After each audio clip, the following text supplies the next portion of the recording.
Alright, important breaking news coming in right. Prime Minister will be elaborating on these measures at 8 p.m. Corona virus संकट ने असाधारण फैसले लेने को मजबूर कर दिया है। आप देख रहे हैं प्राइम टाइम। संपूर्ण देश को लॉकडाउन किया जाएगा।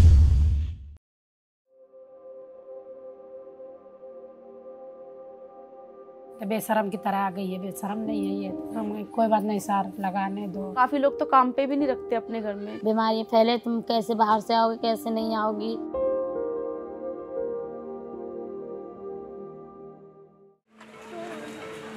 लोगों की जान जाने से लेकर नौकरियां खोने तक कोविड-19 महामारी का प्रभाव दुनिया भर में गंभीर रूप से पड़ा। कोरोना के पहले साल 2020-21 में भारत की जीडीपी 7.3% से कम हुई। कोविड महामारी से बचाव के लिए सरकार को लॉकडाउन की घोषणा करनी पड़ी। लॉकडाउन के दूसरे महीने तक देश में बेरोजगारी का दर 23.5% तक पहुंच गया था। पुरुषों के मुकाबले महिलाओं की बेरोजगारी का दर अधिक था। लॉकडाउन खुलने के बाद कई लोग काम पर वापस जाने लगे, पर उनकी आमदनी पहले के मुकाबले कम हो गई। माल बहुत है पर ग्राहक बिल्कुल नहीं आ रहा है यहाँ पर। It's the daily wage workers and migrant laborers who are the worst hit with no means to earn bread and butter for themselves and their families. शहरों में काम करने वाली महिलाओं में ज्यादातर महिलाएं अनौपचारिक क्षेत्र में काम करती हैं, जैसे रेहड़ी पटरी पर सामान बेचने वाली महिलाएं और घरेलू कामगार।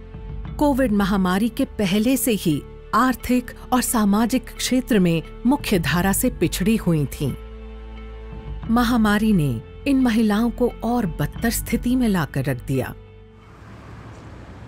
बोल रही कि कोरोना में हम नहीं करवाएंगे। मैं बोली कि राशन में दिक्कत हो रही है, मुझे करवाओगे नहीं तो फिर कहाँ करेंगे हम। ना राशन कार्ड है हमारे पास। 1.5 लाख समझो कर्ज में चल रही हूँ लॉकडाउन से, क्योंकि मेरी ऑपरेशन से सब कर्ज पे हुआ। जितनी भी दवा ऑपरेशन के बाद हुई सब कर्ज से हुआ है मेरा। एक जगह में झाड़ू पोछा काम करी, उन्होंने दी हमें पैसे।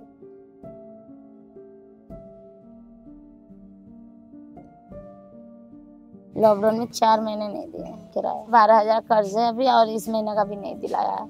मकानदार हमेशा धमकी देता है खाली कर दो, तुम पैसे टाइम से नहीं देती हो। पर हमारी मजबूरी कि हम उसका सुन के हमेशा रहते सोचते हैं कि तो एक बार मान भी जाता है और कहीं जाएंगे तो मानेगा नहीं।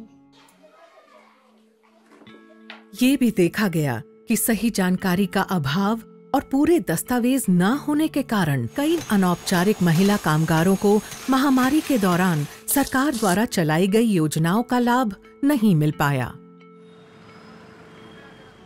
International centre for research on women ने दिल्ली एनसीआर में कोविड-19 से प्रभावित घरेलू कामगार और रेहड़ी पटरी पर काम करने वाली महिलाओं के साथ सर्वे किया, जिसमें 1500 महिलाओं ने भाग लिया।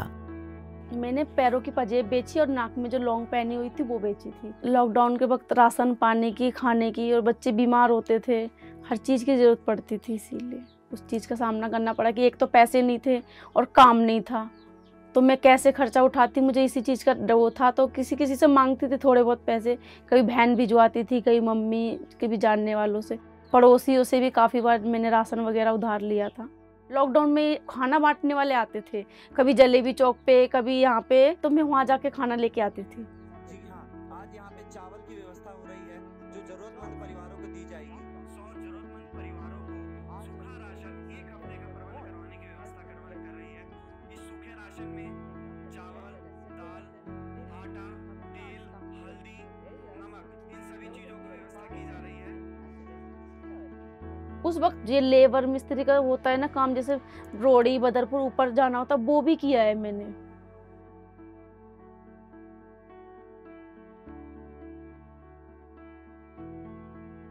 समय मेरे पास फ़ोन नहीं था, ऑनलाइन क्लास कर दी थी स्कूल वालों ने। किताबें वगैरह दिला नहीं सकती थी क्योंकि मेरे पास काम नहीं था, तो बच्चों की काफ़ी पढ़ाई पे असर पड़ा कि बच्चे पढ़ ही नहीं पाए हमारे। आर्थिक तंगी ने लोगों को कर्ज में धकेल दिया। ICRW के सर्वे के अनुसार लगभग 94% महिलाओं की जमा पूंजी सिर्फ घर चलाने में चली गई। 87.5% महिलाओं ने घरेलू खर्च के लिए पैसे उधार लिए, जिसमें सिर्फ 6% महिलाओं ने औपचारिक संस्थाओं जैसे बैंक्स का सहारा लिया।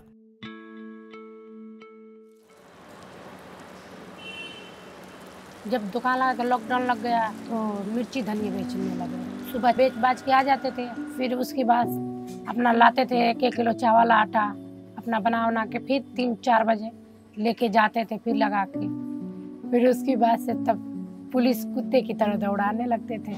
मेरा पति को तो कई बार पुलिस वाला मार भी दिए थे लॉकडाउन में।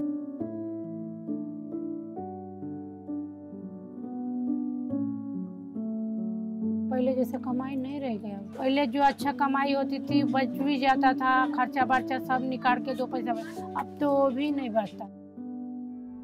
स्वनिधि योजना के तहत रेहड़ी पटरी पर सामान बेचने वालों के लिए सरकार की तरफ से 10,000 रुपए तक के लोन का प्रावधान था, ताकि वो कोविड-19 महामारी के वक्त अपने काम को बढ़ा सकें।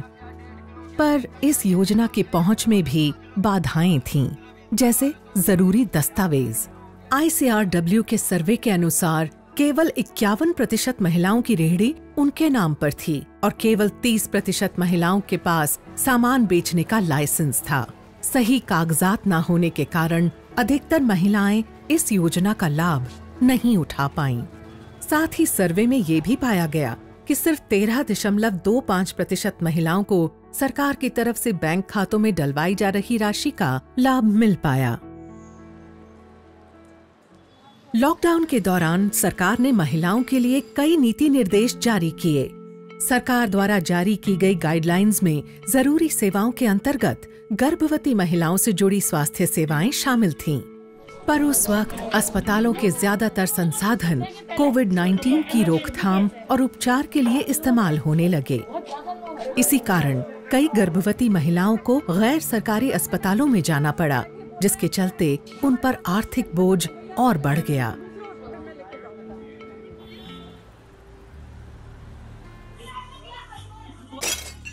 कोविड शुरू होने के बाद महिलाओं के खिलाफ होने वाली हिंसा के मामले बढ़ने लगे। उसने मुझे इतना मारा था, मैं 2 दिन ट्रामा सेंटर में भी भर्ती होके आई। वो इसलिए मारपीट करता था कि बच्चे राशन पानी मांगते थे, मैं उसके घर वालों को बोलती थी, उसके घर वाले फिर आगे बोलते थे, तो वो दारू पी के आके फिर मुझे ही मारपीट करता था कि हर जगह बोलती है, मुझे लोग सुनाते हैं, मुझे बदनामी होती है, मेरे पास नहीं है तो मैं कहाँ से दूंगा। ICRW के सर्वे के अनुसार 17.5% महिलाएं घरेलू हिंसा का शिकार रहीं। पर जब सर्वे की टीम ने महिलाओं से विस्तार में बात की तो हिंसा के और मामले सामने आए। हालांकि इन महिलाओं ने औपचारिक रूप से कोई शिकायत दर्ज नहीं कराई। लॉकडाउन ने इन महिला कामगारों की निजी जिंदगियों को और असुरक्षित बना दिया। पर सच तो ये है, इतनी कठिनाइयों के बावजूद इन सब ने कोरोना के वक्त धैर्य और हिम्मत दिखाई। कोई अपना आके दुख सुना तो सोचती हूँ कि चलो उसका दुख सुन के हम अपना दुख भूल जाती हूँ। चलो जब वो हम ही नहीं परेशान है, अगला इंसान भी परेशान है, अगर ऐसे और भी कोई होगा परेशान, जो ऊपर वाले हमें परेशानी दिए हैं तो उन्हीं के बूते हैं हम, वो भी आगे हल निकालेंगे। उनके लिए वो जो रेजिलियंस है, वो इनहेरेंट रेजिलियंस आना उनकी मजबूरी है। मतलब वो शौक से नहीं आता कि मुझे होना है, मतलब उनके पास लग्जरी नहीं कि मैं बैठी रह जाऊं तो मेरे काम चल जाएंगे। तो वो सारे चीज़ ऑलरेडी पहले से भी होते थे। पैंडेमिक में शायद वो और स्ट्रॉन्ग उभर के आया है, वो निखरा है, वो दिखा है लोगों को। I think the very basis of informal society is lack of social security, lack of decent wages, lack of contracts. The fact that these are non-existent is why they are in a vulnerable position. One very important thing is recognition of women as workers themselves. In most cases, they are very invisible in big data. You know, they consider it as helpers or self-employed, or most time, you know, not recognized. For example, domestic workers are not recognized because they don't have there is no minimum wage notification, for example, in most states, like in Delhi. अनौपचारिक महिला कामगार आज तक महामारी के प्रभाव से जूझ रही हैं, चाहे वो लॉकडाउन में लिए हुए कर्ज का बोझ हो, या वेतन में कटौती, या फिर बच्चों की पढ़ाई पर असर। लेकिन गौर करने की बात तो ये है कि ये महिलाएं इन परेशानियों से अपनी आम जिंदगी में हमेशा से जूझती आई हैं। चाहे कोरोना काल से पहले की बात हो या अभी की।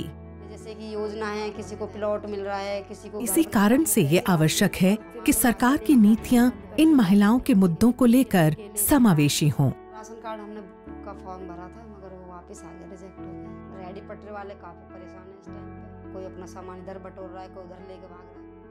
देर हो गई, तुम्हारा रोज का यही है, तुम काम पे रखने वालों, हमारा पैसा वेस्ट जाता था। ऐसे ऐसे ताने बहुत देते थे।